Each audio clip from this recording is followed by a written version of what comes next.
Hello, everyone. Welcome into another edition of the GSMC College Football Podcast brought to you by the GSMC Sports Network. I'm your host, as always, Tommy Brzee. It is Monday, November 4th around here, and we have a great show for you today. We got to break down that crazy Saturday that we just saw. I'm finding that these Sundays feel very, very long because I'm just waiting to get to this moment, waiting to start talking about this stuff with you guys. But let's get into the Ohio State-Penn State game to start. That's definitely the hugest game of this past weekend, and Ohio State gets a much-needed win, as well as Ryan Day getting a much-needed win.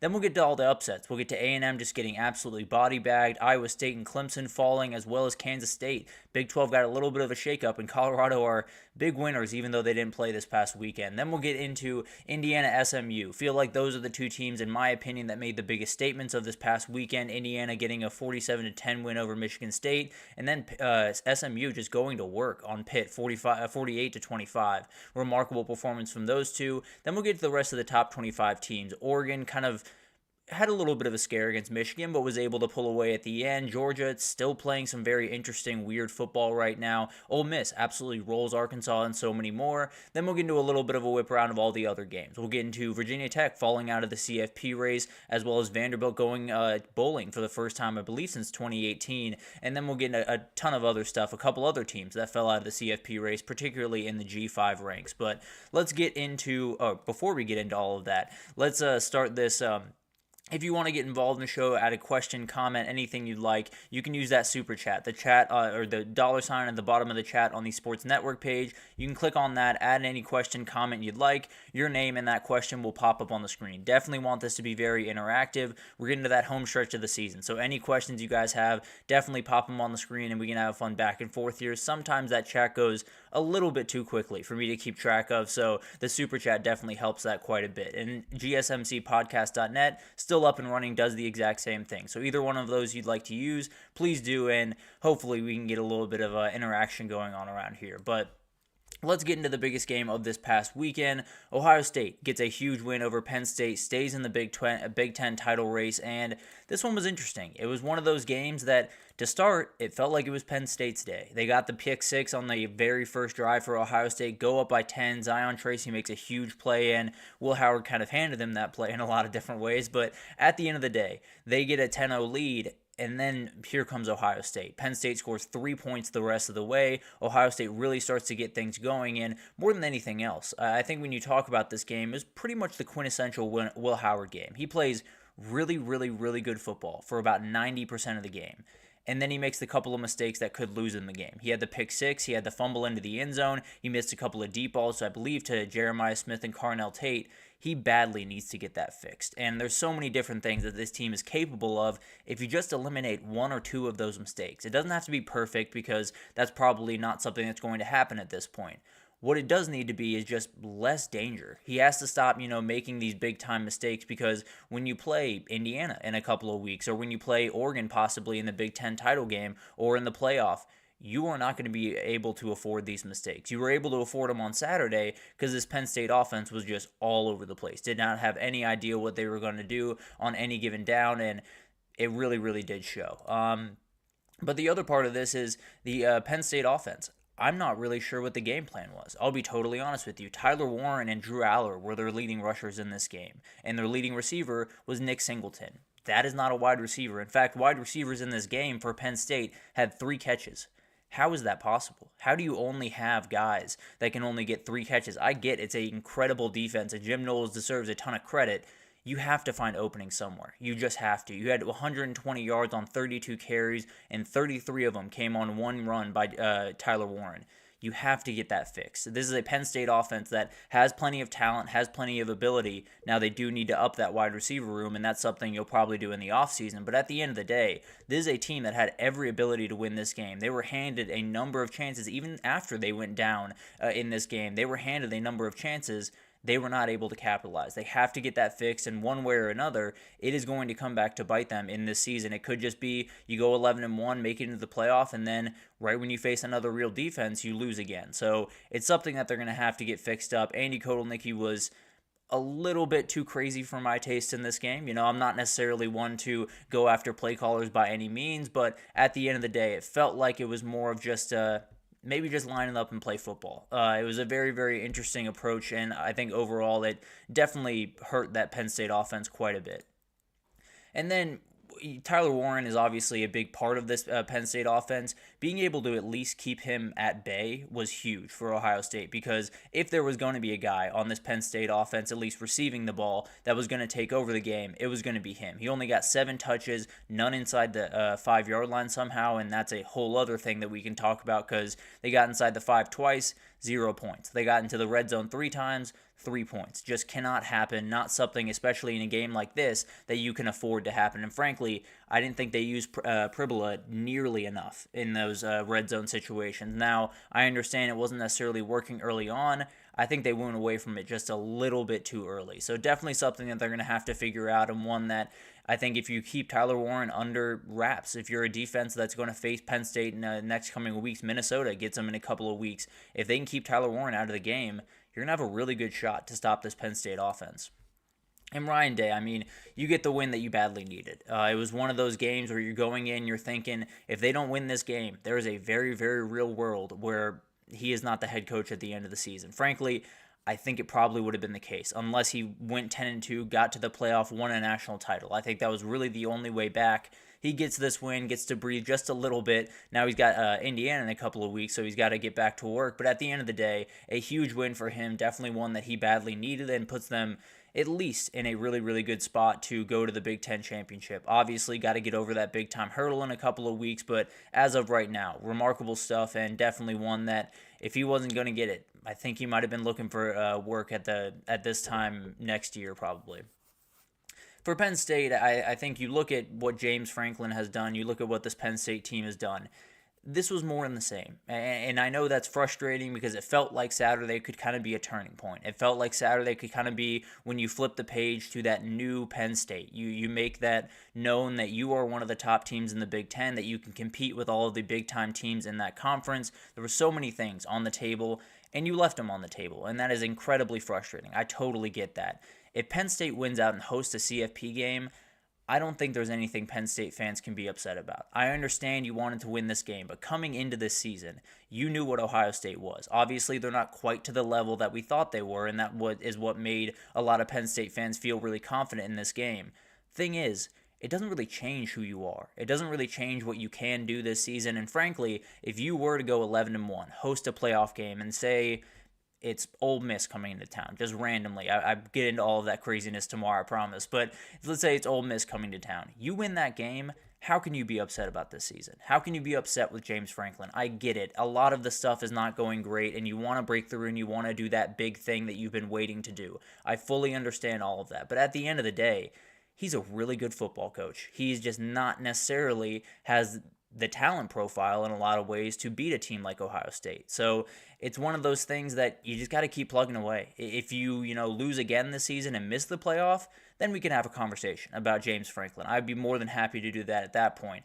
As of right now, I mean, if we're talking about his job security, I can't get involved in that conversation. He is a very, very good football coach. He's coming up short against the very elite teams in the country, and he joins probably 99% of coaches in college football that would have that happen to them. But overall, let's get into how Ohio State was able to win this game. I feel like I always have just one little typo in all of these shows. Very much apologize. We'll be a little bit more diligent going forward. But how Ohio State was able to win this game. The offensive game plan after that pick six was beautiful. And frankly, even before that pick six, I don't know how beautiful it was supposed to be. Will Howard just kind of mailed one in and got the pick six the other direction. But the run game really got going, and I, for 2 seconds, have to shout out this offensive line. Donovan Jackson, kicks out to left tackle for the first time in his life, and Carson Hinsman. I was looking for his first name. Apologies for that. Carson Hinsman comes in as the left guard. They did a great job. Donovan Jackson did get beat by Abdul Carter a couple of times. That's going to happen to about any tackle in the country, so I think he did more than fine. The run game got going, 6.2 yards per carry for the running backs in this one. It was really, really impressive, and more than anything, holding on to the ball for the last 5 minutes of the game is a huge boost. It's one of those things that you can't overstate how much that means to those players and how much confidence that builds in that team. But from a physicality perspective, they have to be feeling absolutely incredible after that performance, because now you feel like you can kind of impose your will a little bit more in the way that you very badly needed to early in the season, weren't quite able to get that going the way you wanted to.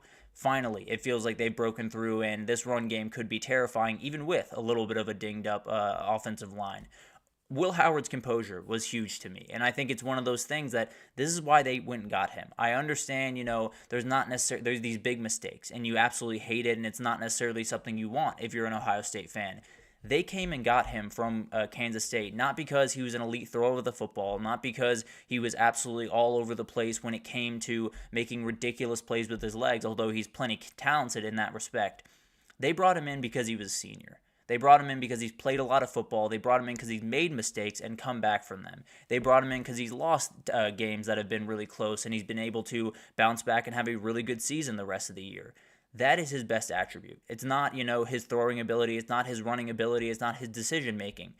It's obviously not his decision-making, respectfully. But at the end of the day, his composure, his leadership, his energy is the win for Ohio State. It's the big difference between him and Kyle McCord. After that pick six, he immediately led 2 touchdown drives. He stayed very, very calm, and it's one of those things that Ohio State badly needed last year, and they're finally getting it from their quarterback. And frankly, I think Kyle McCord would have been much better this year, but I do think Will Howard is the better option of the two. And then you made it Aller beat you. Here's the thing. Drew Aller's a fantastic quarterback. I really do think he's going to be remarkable. I think he'll probably come back next year, and he will be one of the top guys for the NFL draft. I truly do believe that. I just think it's one of those things where if he does not have a run game to work with, like a lot of young quarterbacks out there, if he does not have a run game to work with, there's no way he's going to be able to beat you, especially with the back end like Ohio State. Nick Singleton, Katron Allen had 18 carries for 42 yards. That can't be a winning formula. You have to be able to run the ball, and if you're not going to be able to, then Aller's going to have to make plays that he's not comfortable making. That's just the reality of the situation. Now, next year, you could have a situation where he's able to throw in those tight windows, able to make all the plays even without the run game. But as of right now, he's just not all the way there, and that's more than fine. He's just got to step it up just a little bit more in some of those big games, especially a hypothetical playoff game down the stretch. So where do they go from here? That's the big-time question for both these teams as they head into the back end of their schedule. For Penn State, you're kind of in a weird spot. I understand how frustrating this game was, and simultaneously you lost a huge game in your program and one that could have changed your program in so many different ways. You also didn't lose anything when it comes to this year. You are still very much CFP bound. You should go 11-1. You have Washington, Purdue, Minnesota, and Maryland still on the schedule. Those Washington and Minnesota games, got to make sure you have your P's and Q's on, because you could lose. If you lose those games, feel pretty good that you will not be in the playoff. But that's still all up in the air. We'll see what happens there. But at the end of the day, you got to be very careful. You got to make sure that you take care of business the rest of the way. But you should be CFP bound. You should be in that 12-team playoff at the end of the year. And frankly, I don't know how upset you can be if you're a Nittany Lions fan with that season. 11-1 and in the playoff, it's probably where you've wanted to be for quite some time. And then Ohio State. We got to talk about what happened with them. A huge win, no doubt about that. They lose this one, and not only this year, but the entire program goes into a little bit of a disarray. I think they would be more than fine. Obviously, it's Ohio State. But having to replace your coach, having to do all that stuff is not something you want to do. They were able to avoid that at the very least. Now you got Purdue, Northwestern, before that huge one against Indiana, and then Michigan to finish. Now that Michigan game has been diminished just a little bit, but I promise you, Ohio State's going to come out with steam coming out of their ears, and if they win that Indiana game, they should be on their way to a Big Ten title and probably a rematch with Oregon. But incredible game. Oh, excuse me. Apologies for that. Incredible game. One of those games that the hype is remarkable going in. There were a couple of mistakes. It was a little bit of sloppy football at times, but a fantastic college football game nonetheless. Ohio State stays alive. Penn State, you're still very much in it. I know how upsetting that was, don't get me wrong, but you're still very much in this fight, and I don't think you're going anywhere. So I would feel really good if I was Penn State. Frankly, I would feel really good if I was Ohio State as well. So it's two teams that I fully expect to be in the CFP, but Ohio State gets the win, gets a much-needed win, and they continue to move forward. But let's take our first break here. When we come back, we got to talk about all the upsets. There were 4 different teams in the top, I believe, 20-ish that went down. Also, Illinois went down, but we'll get to that one a little bit later. But we'll talk about the 4 biggest ones right after this, so stick with us. I feel like I'm losing my mind. Is everybody in the world blind? Please, Lord, give me a sign, a sign. I feel like I'm losing my mind. Is everybody in the world blind? Please, Lord, give me a sign, a sign. I wanna be the greatest. Everybody on the fake shit. I look around and feel like everybody is the fakest. I make this every day and I'm impatient, hoping one day I blow up from the basement. Statement, the top is so vacant. I don't hear shit that I think is amazing. Waiting for my day when I'm playing sold out shows for 1,000 faces. Hey, give me that crown, get in my way and to be put down. It ain't your place, all this my town. If I want that shit, then I'll get it right now. I'm losing it, the noose it fits. I'm losing shit, a stupid myth. You choose to live or choose to dip. You choose to fight or lose your grip and lose a gift. I feel like I'm losing my mind. Is everybody in the world blind? Please, Lord, give me a sign, a sign. I feel like I'm losing my mind. Is everybody in the world blind? Alrighty, welcome back everyone. We just talked about that huge game up there in State College, Pennsylvania. Ohio State gets a big-time win, 20-13 over Penn State, and at least keeps themselves in the fight for that Big Ten title. Have a huge game against Indiana coming up, but as of right now, it looks like Ohio State is right back on track and could very well be a title contender once again. But let's get into the upsets, because that was the part that all of us were very excited about this past weekend, and all of us are very confused about on this Sunday morning or on this Monday morning, because I don't know which way this season's going to go. But let's start with the easy one. Let's start with Texas A&M, South Carolina. Wow. I did not expect this. I did not think it was going to be this aggressive. I did pick South Carolina to win the game. I did not think it was going to go down like this. But at the end of the day, it was a very interesting game. It felt like early on, South Carolina, it was South Carolina all the way. It felt like South Carolina was going to pull away in this game, was going to win it even uglier than this one, and be able to kind of just get out of here with a massive statement win.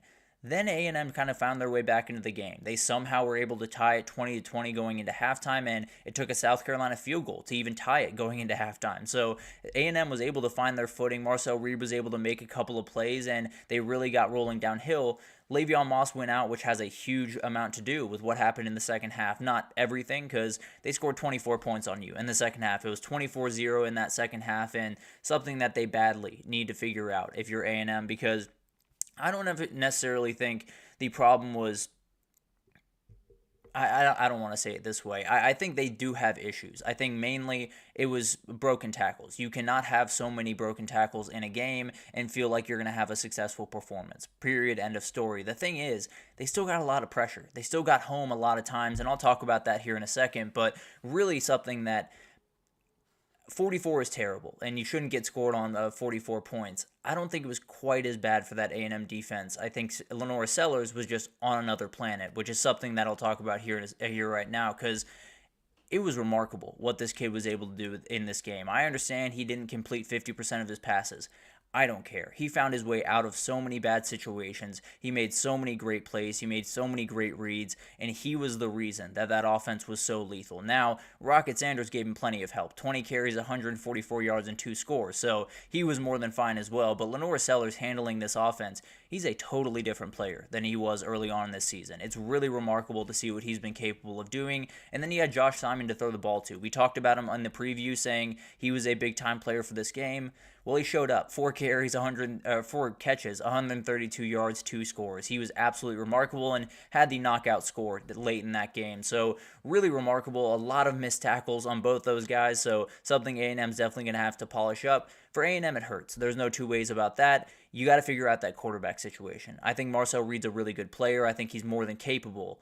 I don't know if he gives you the better chance to win against the elite teams in this conference. And I know that sounds a little bit counterintuitive because he just beat LSU. But if you know the circumstances in which he beat LSU, I think it kind of sway your opinion just a little bit. So A&M, everything's still on the table. You still feel pretty good about where you are going forward, but definitely some things to figure out, particularly that quarterback position. And it's hard to find a silver lining here. I fully understand that A&M fans are really struggling to find one, but you got to Sellers a ton.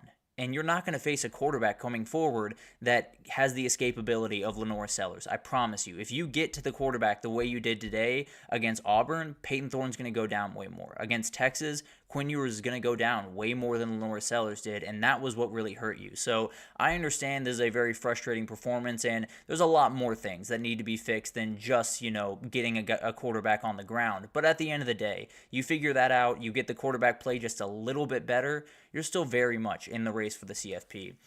And then for South Carolina, a huge win. They've had multiple chances this year against LSU and Bama, and for some reasons beyond their control, those games were not wins. But at the end of the day, this is a program that could be very dangerous in 2025, and honestly, if things go awry in November, a 9-3 South Carolina would possibly get my vote for the CFP. But that's something we will handle later on in the season. Obviously, it would take a lot from South Carolina, 3 straight wins to finish out the season. But moving forward, we got a couple more to talk about here. Iowa State falls to Texas Tech in a game where it's a funny one. It keeps Texas Tech in the fight and very much important for the Red Raiders down the stretch of the season and sets up a really good one against Colorado next week. For Iowa State, doesn't change too much. You still win out. You're still in Arlington at the end of the year. As crazy as that sounds, I think the tiebreaker with Colorado works out. Again, everything I say is about 95% confidence because these tiebreakers are all over the place, and we'll figure out what happens with those down the stretch. But we talked about Taj Brooks when previewing this game. He had 25 carries, 122 yards in the game-winning score. He was the reason that they won this game. Now, the pass game did get to work. It was pretty much just Josh Kelly and no one else, really. But at the end of the day, it was Taj Brooks that really got them this win. Absolutely massive for them. And for Iowa State, just left way too much on the table. A turnover on down, 2 turnovers, a missed field goal that would have given them the lead late in this game did them in. So mistake-free football is what you need from Iowa State going forward. Definitely something where I think they can figure it out. I think this might have just been one game blip, but at the end of the day, definitely some worries as we head back to the home stretch of the season if you're Iowa State. Really impressive performance, or a really impressive drive in particular from Texas Tech to get this win. Baron Morton led them down the field in less than 2 minutes, and they only scored with about 20 seconds left on the clock. Because if you've watched Iowa State this year, they are more than capable of pulling rabbits out of the hat late in the game, so they didn't even give them that chance. They gave them 20 seconds to work with, and that game was over pretty quickly. So a huge win for Texas Tech, and I think if you're Iowa State, where you move forward from here is just win out. If you win out, you're good. And you have Kansas, you have Cincinnati, you have Utah, and then a huge one against Kansas State at the end of the year, so which is at your place. So you win those 4 games, you're in Arlington, you're playing for a spot in the CFP. So as much as this one hurts, as much as you got to reset, everything is still very much on the table for the Cyclones team. For Texas Tech, they needed it. There's no two ways about that. They absolutely needed this one. A huge win for them, and now they got Colorado coming to town. They win that one, they're still alive for one more week, and if Iowa State falls one more time, maybe they bump up to the top and can find their way into the Big 12 title. So they stay alive. They're one of those teams that has a path somehow to the CFP, and this is one that they needed. They were able to get it. Now they need another one against Colorado this upcoming weekend. But moving forward to Clemson, this was a splattering. I understand this is only a 12-point win for Louisville. It felt like a 30-point win. It was absolute domination from start to finish, and I very much apologize to anyone that followed me down the road of Clemson because, boy, was I wrong. I definitely thought this team had found something. I thought this offense was going to get going. I felt like Cade Klubnik was playing really, really confident football. And then they just played a team with a pulse. They played a team that actually could match up with them physically to a certain extent, and man, did they. They were physically imposing in this game. Louisville had 27 carries, 210 yards, 7.8 yards per carry, and Isaac Brown, one of the guys we talked about he had to get going in this game, 151 yards. So he did more than enough in this game. Really remarkable stuff from that run game win. I really didn't think that was going to be an option for them in this game. I thought if they were going to win this one, they were going to have to throw downfield, no doubt about it. And on the other side, Dabo Swinney's decision-making late in this game, I don't even know what was going through his head. They scored twice late in this game to cut the lead to 13. And with 6 minutes left and with 2 minutes left, they cut the lead to 13. You go for 2. It's not analytics. It's not anything special. It's very, very basic math. Being down 13, being down 12 in that scenario is no different. Being down 11 gives you a shot to kick a field goal, get a 2-point conversion on a touchdown, and be tied. I don't understand how that's possible. I don't understand how you make that decision twice in a game where you badly need to win it when it's not even analytics, it's just math. It's just very, very basic math. I have no idea what he was thinking there, and I'm not one to go after coaches too often. I'll do it in this respect because that was as glaring of a bad decision as I've ever seen when it comes to clock management and when it comes to those type of situations where if you're down 14, you go for 2. That's an analytics play. If you're down 13, you always go for 2. That's just a math play. But at the end of the day, remarkable stuff from this Louisville defense. Clemson ran 101 plays in this game. Absolutely insane. They won the time possession, by 16 minutes. And the defense just kept making plays for Louisville. Really remarkable stuff. And where they go from here, I don't know. I think if you're Louisville, you got to feel really good. You got a big-time win. You keep moving forward, and I don't necessarily think they're going to be a huge factor in the ACC as things have started to shake out there. But at the end of the day, a very respectable 9-3 season after going to the ACC title last year. Jeff Brom's building something over there in Louisville, and it feels like it's really rolling downhill. And if you have Isaac Brown doing that type of stuff, you got a really confident kid going down the stretch of this season. And then for Clemson, this was the knockout punch. I could sit here and say if chaos happens in front of them and they sneak into the ACC title and whatever, it's not going to happen. This team has officially fallen out of the CFP race, likely the ACC race. They would need SMU to get a win over Virginia Tech and Pitt. I think they would need SMU to fall twice. It's not going to happen. They are not going to make the ACC championship. They are not going to make the CFP, and the questions around Dabo Swinney continue to mount. So it's one of those things that when they lost the Georgia game, we immediately had questions about the approach of this program. We're going to immediately have questions after this one, and if they lose another one, we'll have questions around that one. So it's going to be a weird offseason. I can almost promise you that. And in Clemson, South Carolina, maybe it'll lead to a couple of changes around that program's approach. If I know anything about Dabo Swinney, it won't, but we'll see what happens. And then we got to get into another Big 12 game because Kansas State, I don't know how you lost this game. I'll be totally honest with you. You were up 9 points going into the fourth quarter. You get outscored 14-0 in the fourth quarter, and against a team that you should never get outscored 14-0 in a quarter against. I like Houston. It's a huge win for this Houston program. Willie Fritz and company have been looking for this game. They've been looking for so many different games throughout the season. Just get that statement, because one thing that's kind of, I guess, overshadowed throughout the season is these teams like Houston, these teams like Arizona State playing really good football, this team like Georgia Tech over in the ACC.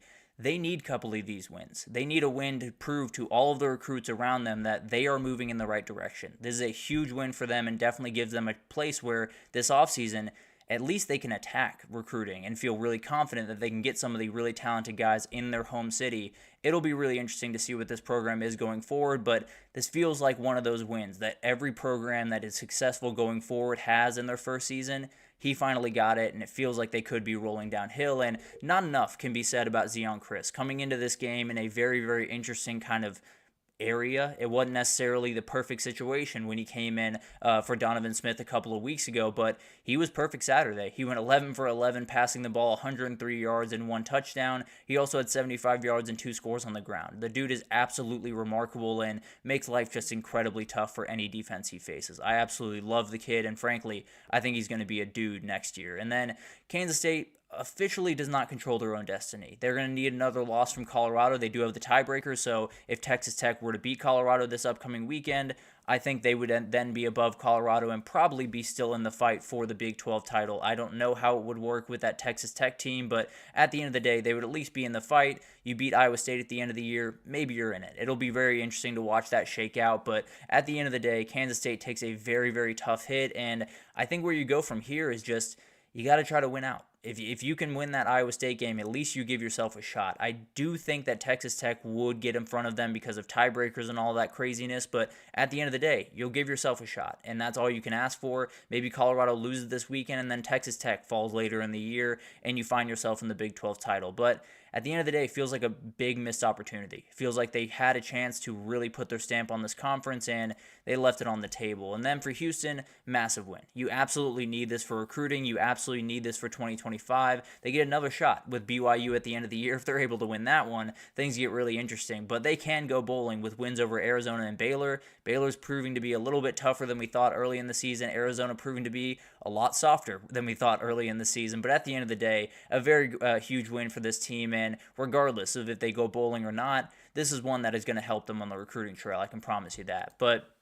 remarkable games. So many big-time upsets and so many games that did not see coming. One that I did, South Carolina, but at the end of the day, a lot of people saw that one coming. I don't know if a lot of people saw Louisville coming and the way that they did, but really remarkable stuff from all of those teams. But let's take our second break here. And when we come back, we got to talk about Indiana and SMU. These were the two performances that I was most taken aback by or most impressed by this past weekend, and I want to break them down for you right after this. Looking for your daily fix of sports talk without having to pay for it? GSMC Sports Network is available on YouTube. Just search GSMC Sports Network. Get your fix of daily sports talk shows on YouTube, absolutely free. NFL, college football, NBA, MLB, MMA, UFC, fantasy football, and so much more. GSMC Sports Network has shows running all day long, with new sports shows starting every 2 hours. Just like on your favorite cable sports channel, except GSMC Sports Network is absolutely free. Just search GSMC Sports Network on YouTube to catch one of your new favorite shows, like the GSMC College Football Podcast, Chip Shot Football Podcast, Hoops and Heels Women's Sports Podcast, GSMC Basketball Podcast, and so many more. Check it out for yourself. GSMC Sports Network, now available on YouTube absolutely free. Search GSMC Sports Network on YouTube right now. Alrighty, welcome back everyone. We just talked about all of the big-time upsets of this past weekend. Big 12 got quite the shakeup, and Clemson just got dominated. Along with A&M, both those teams just got absolutely railroaded this past weekend by teams that probably shouldn't have gotten railroaded by. But at the end of the day, still everything on the table, at least for A&M, not so much for Clemson, but we'll talk about Clemson more, I can promise you that. But let's get into these two games. These were the two games that, at least in my opinion, were the biggest statements. They were the ones that really, really proved a lot to so many different people around the country and possibly got you to look at these teams a little bit differently. Now, if you're an Indiana hater, you probably have every reason to still be an Indiana hater this morning, but at the end of the day, I am not, so I'm going to go ahead and praise them really quickly. But they went down for the first time this year for a full quarter. They were down 10-0 in this game. Then they respond with 47 unanswered. It was absolutely insane. It was one of those things where you're thinking, okay, we got a little bit of a dogfight. Indiana's going to have to scratch this one out. Maybe they'll fall for the first time this year. And then they just went to work. It was absolutely incredible. The worry around this team was, how healthy is Curtis Rourke? How healthy is he going to be? Is he going to be ready to throw the ball down the field the way he needs to? He really needed to, and he answered the bell. 19 for 29, 263, 4 touchdowns. That's really, really good stuff, and it's exactly what he needs. Frankly, that dude should be in the Heisman conversation, but that's a conversation for a totally another day. Those 4 guys up front are making it a little bit tough for some of these other guys to find their way into that conversation. But I think we just have to talk about Indiana as a whole, because we talk about this offense. We know how good it is. Curtis Rourke leading the way. You have Justice Ellison. You have Tyson Lawton, in the backfield. You have tons of talented receivers and Elijah Surratt and plenty of other guys. This defense is for real. Michigan State turned the ball over twice. They totaled under 200 yards in the game. It was remarkable what this defense was able to do, and they're really good on pretty much every level. They have 2 linebackers that are all over the place. They have a D-line that isn't necessarily, remarkable or isn't necessarily world beaters, but is plenty formidable. And then you have a number of other guys around that back end that are problems. D'Angelo Pons is one of my favorite players in the entire country, and he's just incredible to watch. At 5'9", he is doing just ridiculous things. And then I'm not sure what more needs to be said about Indiana. I think, everyone has that old tried and true method of who have they played type of energy. I don't much care about that. I'll be totally honest with you. This is a very for real team. They are playing really, really good football. They're handling business against teams that were not so easy for others to handle business against, like Michigan State. We saw Michigan come in there and essentially get beat, but find a way to win that game. There are so many different teams that have struggled with this Michigan State team this year. Not Indiana. They handle business very, very efficiently, and it's been the case for pretty much every game they've played this year. So not enough can be said about what Curt Cignetti has done. Obviously, plenty of work to be done. You still have that Ohio State game. You somehow win it. You are firmly in the Big Ten title and firmly in the playoff.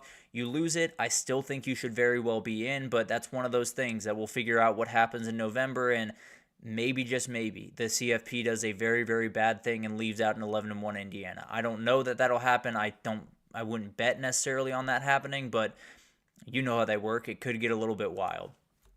How Indiana was able to get this win, I think the ability to respond was probably the biggest thing that stood out to me, because obviously being down 10 early in this game, being down 10 in the first quarter is not all that big of a deal. It's not necessarily the worst thing in the world. Tons of teams have come back from that. It's a place they've never been this entire season. It's a place that they've never looked up at a scoreboard and seen a team have more points than them, which sounds crazy, but that is actually the case. It was the first time they trailed all season, and they didn't just regroup and get the win. They regrouped and dominated this team. They went for 47 unanswered points. They absolutely did whatever they wanted offensively and defensively. That's the other key to the game. This run defense is absolutely for real. Michigan State had 32 carries, negative 36 rush yards. You do include sack yards in that, so take that for what you will. But at the end of the day, outright domination from this Hoosier front seven. All of the pressure was put on Aiden Childs to make the plays, and I think we all understand when that happens, he's not necessarily the guy that's going to will you to a win like this one. So, remarkable performance from them, and man, that front seven is doing really, really good work against the run game. And then Curtis Work stepping up. You know, there's so many different things that could have gone wrong in this game. There's so many different ways that Curtis Work wouldn't have been 100%. They had to bring in Taven Jackson, especially if you're down 10-0, and then you have to make a quarterback change. You get a little bit more nervous. He was able to be fully healthy. He was able to fully go into this game and go for over 250, 4 scores. Really, really incredible stuff, especially when no running back got over 35 yards rushing. He picked up all of the slack for this team in his first game back. And then where they go from here, I think for Michigan State, this is a tough one, no doubt about that. You do need to win 2 out of the last 3 against Illinois, Purdue, and Rutgers to get bowl eligible. I tend to believe they'll do that, but we'll see what happens there. It would have been a huge win for this program, no doubt about that. I still think they're heading in the right direction. I still think Aiden Childs is a very dangerous player in 2025.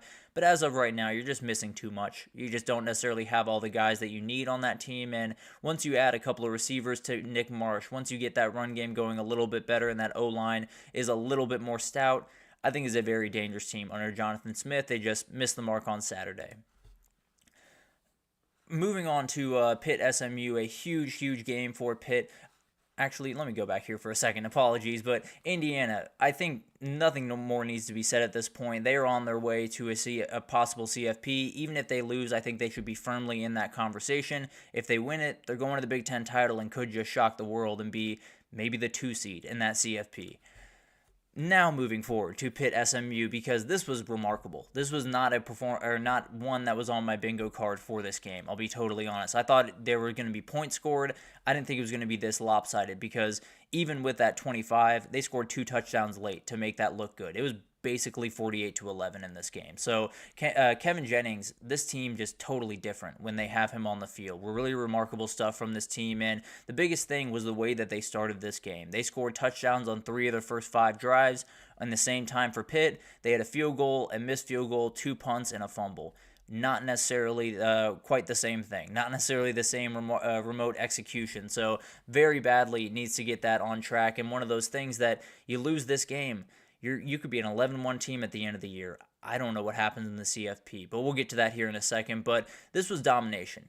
Pitt scored 2 touchdowns in the final 4 minutes to make this look a little bit better, but this SMU defense was all over the place. It was really remarkable to watch this group. They had a number of big-time plays, and actually on 2 of the mistakes, 2 of the turnovers from Pitt, they gave up immediate touchdowns. It was 1-play touchdowns to that guy right there, Brashard Smith. And there are so many different things that this SMU team can hurt you with that you can't give them extra possessions in a game. And you have so many different things to love about this team. The biggest one is Kevin Jennings. He has totally changed this offense. He has made defenses really scared of his legs and has been handling just about everything you need really, really incredibly well. So really remarkable from him, and one of those guys that was not the starter to start the season and found his way into it and has really just taken over not only SMU but kind of the ACC this year.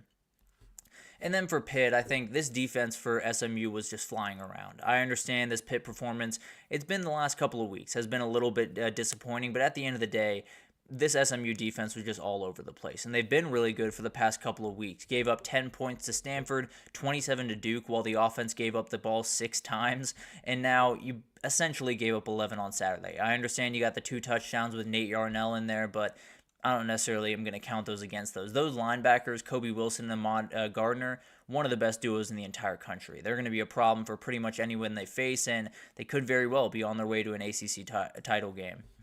How SMU was able to win this game, making Pitt one-dimensional is huge. Not having a run game, 32 carries, 103 yards, not going to be nearly enough, especially for a guy like Eli Holstein, who very, very talented, still a very young kid, still has to figure out some of the different things that he's going to have to do in these games and still has to work on that composure. So needed the run game and just did not get it. And then Kevin Jennings was in full control of this game. He had 17 for 21, 306 yards passing, 2 touchdowns, didn't have to do much of anything with his legs, but was able to do plenty with his arm, and he's just becoming a guy that this offense just runs so smoothly with that guy calling the shots. It's really incredible to watch. And then taking advantage of mistakes. Pitt had a missed field goal, 2 turnovers, and 2 turnovers on downs in this game. SMU scored 24 points off those mistakes, and 2 of them being one-play touchdowns. Just cannot happen if you're Pitt, and if you're SMU, taking advantage of those is going to put you in a very good position going forward. So where do they go from here? This one hurts Pitt. There's no doubt about that. They're in a very, very interesting position because they could even run the table. An 11-1 Pitt that's on the outside of the ACC title looking in, I don't think they get in. I don't think they get in over an Indiana team up in the Big Ten. I don't think they get in over a 10-2 maybe Ole Miss or a 10-2 Tennessee in the SEC. So this might have been the knockout punch. You got to beat Clemson still coming forward, and we'll see what happens in that game. But at the end of the day, this was a tough one. It could be one that ends up torpedoing what could have been an incredible season. Frankly, if you go 11-1, still an incredible season. I don't want to take anything away from what Pitt has done this year, but definitely one of those wins that you really badly needed, and losing it puts you in a very interesting position going forward. And then for SMU, this is huge. It puts you at 8-1 overall, 5-0 in the conference, and puts the power in your hands. Boston College at Virginia, Cal. That's all you got to deal with. If you're able to win those games, you're heading to Charlotte. I don't know what would happen with an 11-2 SMU in the playoff, but we will get to that down the road. I can promise you that. It's so many different things that could happen in. Maybe they beat Miami and throw an entire wrench into the craziness that is the CFP. But overall, 2 really, really incredible performances. It felt like those 2 teams really needed something to kind of fully at least get the nation on notice. I think they've done enough to get the nation kind of looking in that direction. I think this was a plant your flag type of game for both those teams. Indiana still plenty of work ahead of them. Same thing with SMU, but really, really great performances and definitely gives them a very nice inside track to a possible CFP berth. But let's take our third break here, and when we come back, we just got to get into all the other top 25 teams. Oregon ends up handling business, although a little bit of a scare. Georgia's issues with Carson Beck continue. Tennessee was able to get the win. It was a little bit of a weird one over there in Knoxville this past weekend, but we'll break all of that down right after this, so stick with us.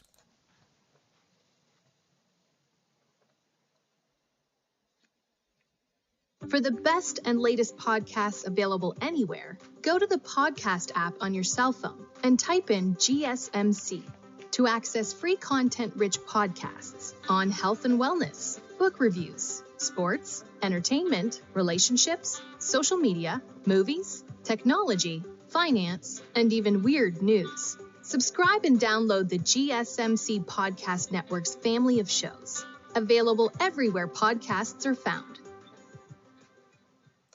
Alrighty, welcome back everyone. We just talked about some of the different statement performances from this past weekend. Indiana and SMU just got huge dominating wins and definitely put themselves in a great place for the CFP going forward. But let's get into a couple of top 25 reactions because we had a number of games that were just kind of weird. There were a number of teams that struggled early and were able to pull away. There were a number of teams that struggled pretty much all the way throughout and definitely had a very tough performance this past weekend. But we'll start with the number 1 team in the country. Oregon wins this game 38-17.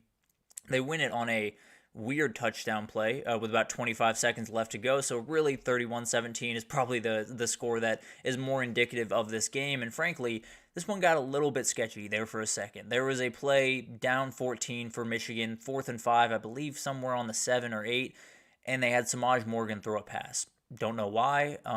Very weird with the way Davis Warren was throwing the ball in this game because he was really good. He went to 12 for 21, 164, 2 touchdowns.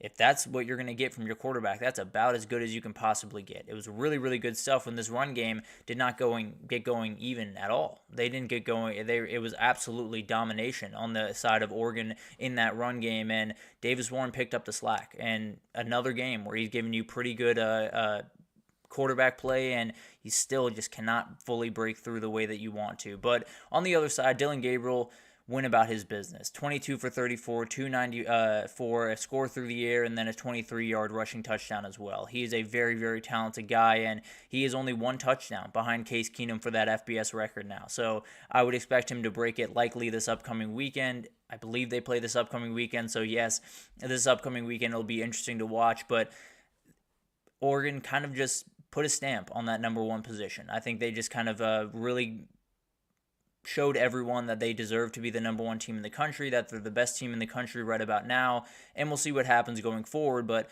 a huge win where it got a little bit scary for a second, but Oregon was able to get the win and continue on their merry way. Then we had Georgia, and this was a very, very interesting game because Carson Beck turned over the ball yet again. He had 3 interceptions for the third game this year. He had a number of different mistakes throughout the first 3 quarters of this game. Thing is, he finished 12 for 14 with over 150 yards and 2 touchdowns to finish to get Georgia this win. So I understand the frustration. He has to clean that up. I think the biggest thing for him is just take what the defense gives you. So much last year, there were so many fans that were like, push the ball downfield, be more aggressive, do the things that elite quarterbacks do and all of that type of stuff. And I understand some of that. I understood it back then. I still understand. You want to push the ball downfield. You want to be aggressive.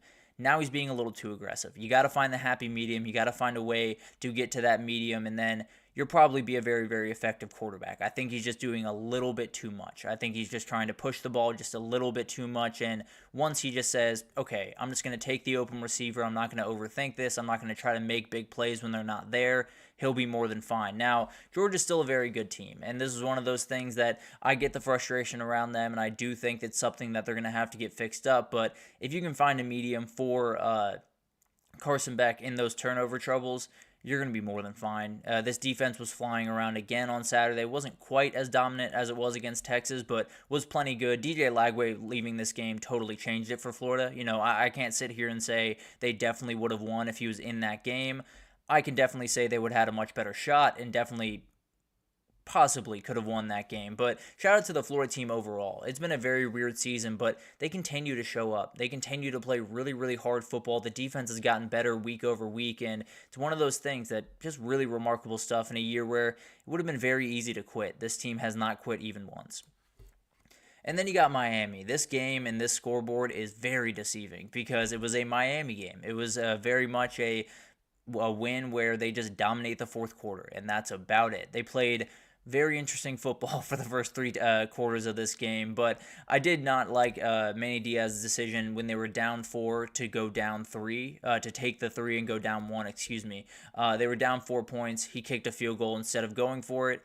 Probably would have gone for it, especially after when they had a two-play touchdown drive for Miami, and this game was essentially over. And it was a very classic Cam Ward game. 25 for 41, 4 touchdowns, 400 yards, 5 touchdowns, and one of the dumbest throws that I've ever seen for an INT. So just kind of who he is. And maybe those mistakes will come back to bite him at some point, but in this game, he was more than fine. The Miami defense has a lot to figure out. That's the big-time worry about them. A couple overthrows gave him some picks where it made this a little bit more of a comfortable win, and a win is a win, not necessarily going against that by any means, but this defense could really get torched if they play the right team on the right day.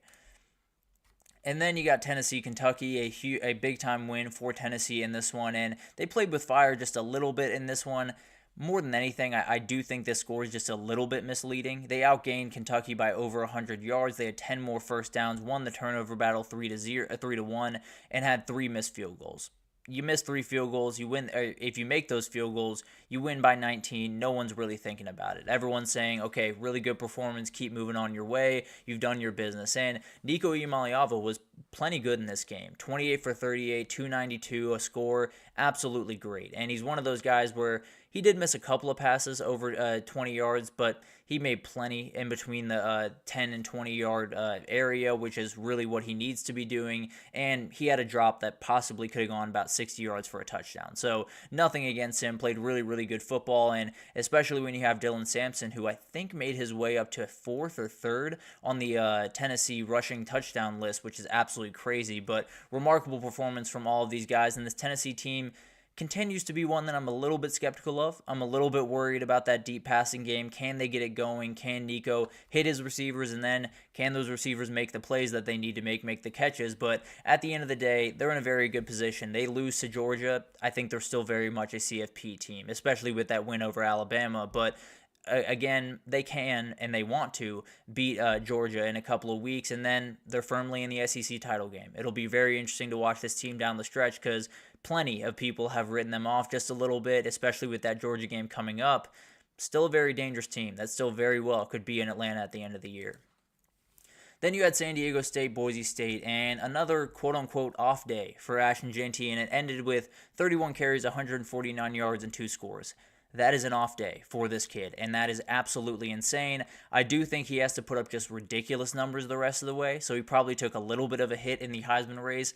If he's not in New York City, we riot. I don't know how that would even be possible, but if he is not in one of those 4 seats or 5 seats or however many they decide in a given year, he deserves to be there. If he's not there, then I have a big problem with the Heisman going forward. I already have a big problem with the Heisman, but I have an even bigger problem with the Heisman going forward.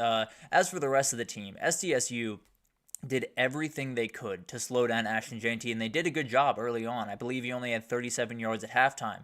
Thing is, Maddox Madsen had 4 passing touchdowns in the first half, and Boise State led 25 at halftime. So pick your poison. You're more than welcome to sell out to stop Ashton Jeanty, and you probably do need to do that if you're going to be able to beat this Boise State team.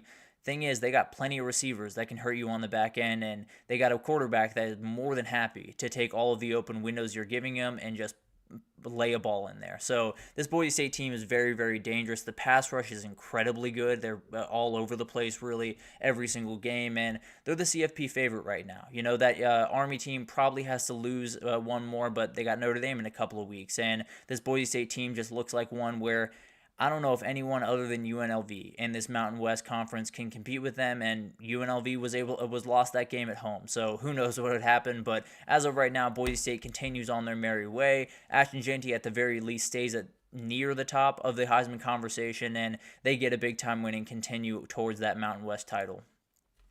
Then you had this game, because I don't know, I was as wrong as I've ever been on this show when I was talking about this game. And to be fair, I did pick Florida State to go to the CFP, so not as wrong as I have been, but this was all over the place. I don't know how this happened. I know the Arkansas back end is not all that great. They gotten exposed a number of different times. I didn't think it was going to be like this, especially without Trey Harris in the game. I didn't think it was going to be like this, but Ole Miss was able to roll. Jackson Dart went for 515, 6 touchdowns with only 6 incompletions in this game. Remarkable. And he also led them in rushing, which is a problem, something we're going to have to watch this upcoming weekend against Georgia. But Jordan Watkins, 8 catches, 254, and 5 touchdowns. Remarkable. They were all over the place. They made so many different plays, and it was really one of those games where it was over pretty quickly. Ole Miss just imposed their will pretty much from the jump, and so many people wrote off this Ole Miss team after the LSU loss, kind of including myself, I'll be totally honest, but they've kind of found their way back into it. They got Georgia this weekend. They win that one. CFP's right back in play. They do need to beat Florida and then Mississippi State, but at the end of the day, this team is rolling right along, and with a win this upcoming weekend, everything is back on the table for this Ole Miss team. Then you had Army. They were able to stay undefeated, and they were the only FBS team that has never trailed this year. Officially, with Indiana falling off that list, they were able to get it done. Not necessarily the domination that you wanted to hand out to your rival, but without Bryson Daly on the field, got to feel pretty good about this performance. And as much as attention as Bryson Daly has gotten, and he fully deserves all of it, Kanye Udoh is a very good player. He had 22 carries, 158 yards, 2 scores in this game. He was the offense in the second half of this game. Really remarkable stuff from him, and someone that I think if you're going to watch Army, I understand Bryson Daly is going to steal all the headlines, Number 6 is a very, very fun player and one of those guys that in a triple option offense, in any offense, would be an absolute problem, but especially in that offense is really remarkable to watch. So Army continues to roll along. They have North Texas this upcoming week, one to watch for the upset alert later in the week, but that's a huge one. And then you got Notre Dame. You got the one that you absolutely have to win. If you win that one, you are going to be the CFP team from the G5. Now, you still got to win the American. You still have work in front of you, but you will be firmly the best team in the G5 and firmly in the driver's seat to win, to get to the CFP. Thing is, you lose that game to Notre Dame, I think Boise State would probably beat you out. So, got to be very careful. We'll see what happens over the next couple of weeks, but they stay undefeated. First time since, I believe, 1998 that they are 8-0 on a season. Really remarkable stuff, and they hope they can continue towards that CFP berth. And then we had this one. Minnesota was able to take down Illinois, yet another upset from this past weekend, although Minnesota was favored in this game. So take what you will, whichever upset definition you'd like. You're more than happy to call this an upset or not. It doesn't necessarily matter to me, but definitely a huge win for Minnesota. They now have 4 straight wins. They're playing really, really good football right now, and PJ Fleck has his guys going in the right direction. Max Brosmer deserves a ton of credit. He came into this game, and he played a really great game against Maryland last week. He's played really solid games pretty much all year. He was able to execute at a very high level on Saturday, and then Darius Taylor put on a show. He came into this game a little bit banged up, got a little bit more banged up during the game, and then had 131 yards and was really led the Minnesota offense pretty much all day. This Minnesota team has Rutgers, Penn State at home, and then at Nebraska. If they can knock off Penn State, this season becomes very, very successful for Minnesota. I don't think they're going to be remotely in the CFP conversation, but really remarkable performance from them and definitely gives them the ability to possibly be rolling downhill going into 2025. But the top 25 was a little bit all over the place. The struggles for UGA are something we'll continue to talk about over the next couple of days and something they badly need to figure out. But overall, I think a lot of those teams just handled their business, and that's the most important thing. With a lot of teams not handling their business, being able to get that dub is pretty much all that matters at this very moment. But let's take our last break here, and when we come back, we got to talk about just everything else. So there were so many other big performances. Vanderbilt gets bowl eligible for the first time since 2018. Syracuse knocks Virginia Tech out. UTSA knocks Memphis out of the CFP conversation. But we'll break it down right after this.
Alrighty, welcome back everyone. We just talked about the top 25 teams, how they fared this past weekend. Oregon kind of put a stamp on their number 1 ranking. Carson Beck still has some issues that he has to work out and a number of different things all around that top 25. But let's get into everyone else. There are a number of teams that fell out of contention this past weekend and a number of teams that might have gotten themselves a little bit of a spark towards the end of the year. But let's start with this one that went to overtime, a crazy game between Virginia Tech and Syracuse was able to get it done. I don't know how, frankly, because Virginia Tech was up 21-3 midway through the third quarter.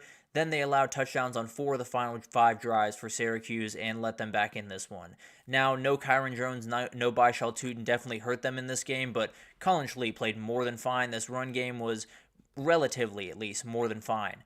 The defense really kind of lost this game for them, and it was very, very tough to watch. But at the end of the day, they're officially out of the ACC race. Virginia Tech no longer has a crazy path to find their way into that conference championship and get a remarkable win over Miami or over SMU. But at the end of the day, still a year overall for Virginia Tech that didn't go the way you wanted it by any means. I do think there's still a lot of stuff to like about that program. And then for Syracuse, this one was huge. You become bowl eligible, and more than anything, outside of Miami at the very end of the year, you could win out the rest of the way. And then that's a 9-3 season in Fran Brown's first year at Syracuse.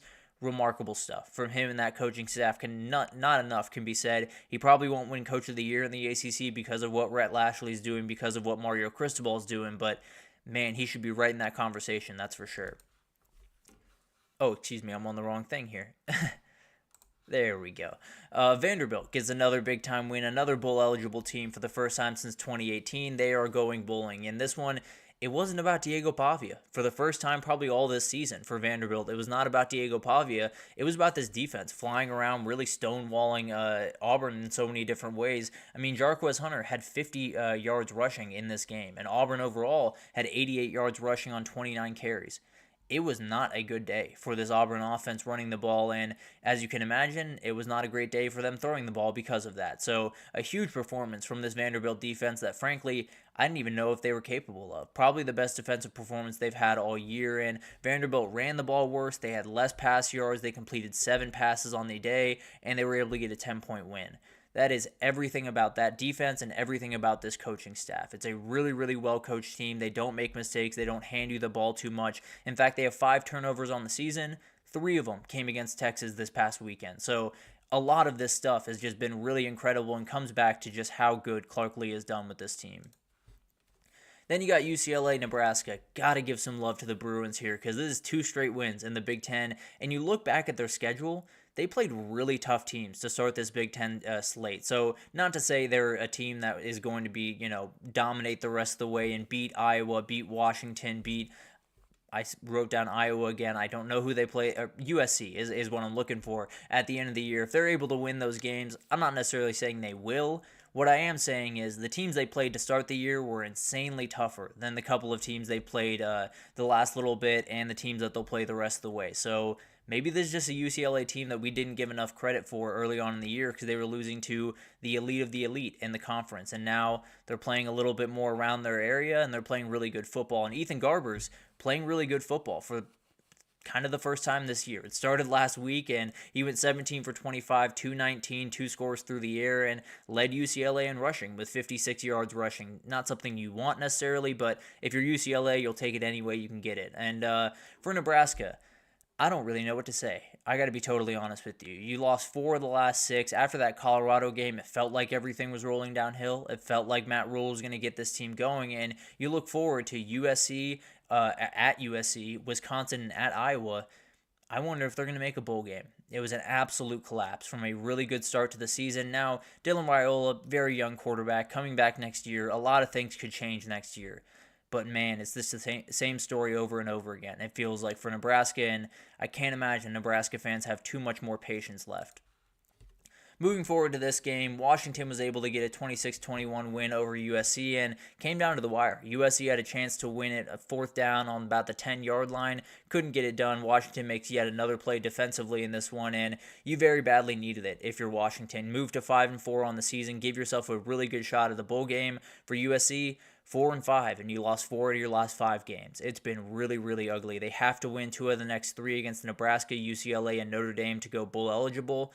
Probably got to beat Nebraska and UCLA if you're going to be able to do that, because I don't think you're touching Notre Dame at the end of the year. But it's going to be really, really interesting to watch those 2 teams unfold the rest of the year and really into the offseason, because especially USC, I don't know what happens over there, but they'll figure something out, I guess. And then the Washington pass defense. We talked about it going into the game, one of the best in the entire country.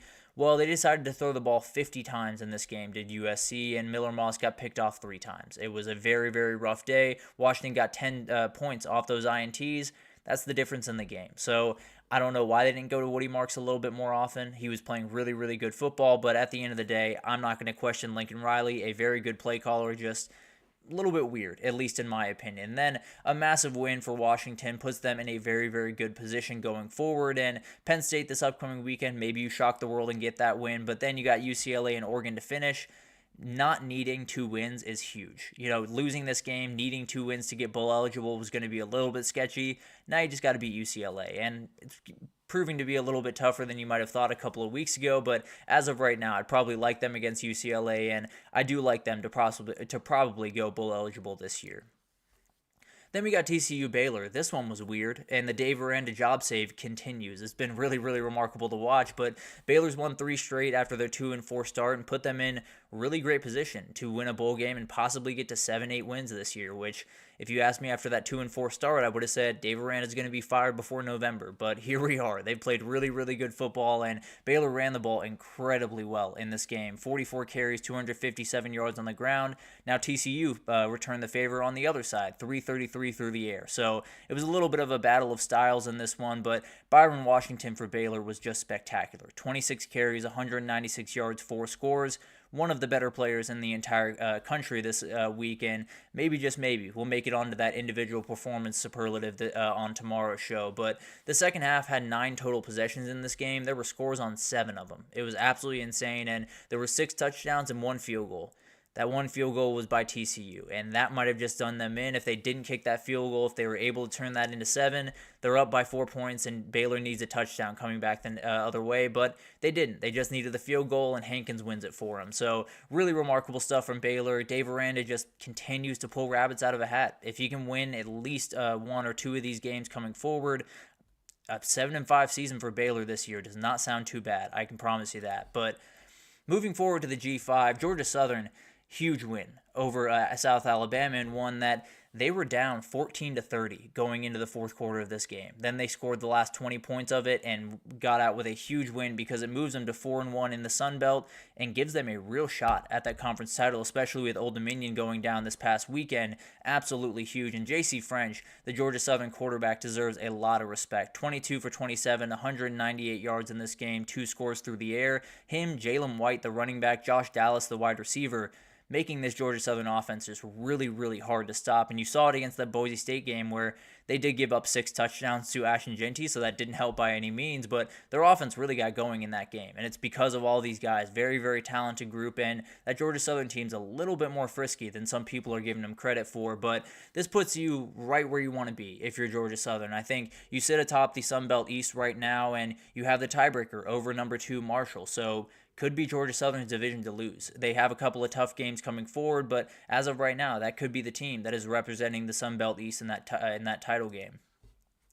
Then we had this one. Rice was able to get the win. It was one that I did not see coming. I, in fact, picked Navy in my best bets to cover their spread.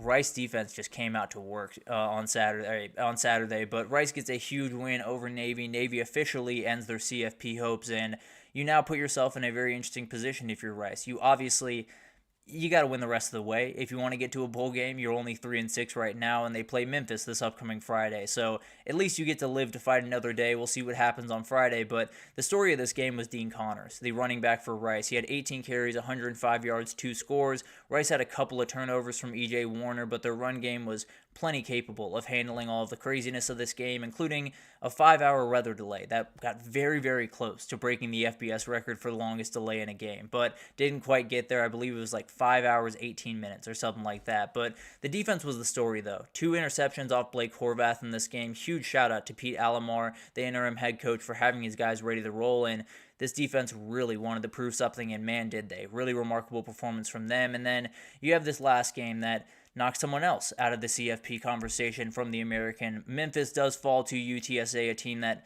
they probably shouldn't have fallen to, but at the end of the day, they fall out of CFP contention, and this UTSA team could not be stopped by Memphis in this one. Owen McCown went 20 for 37, 280 through the air, 4 scores.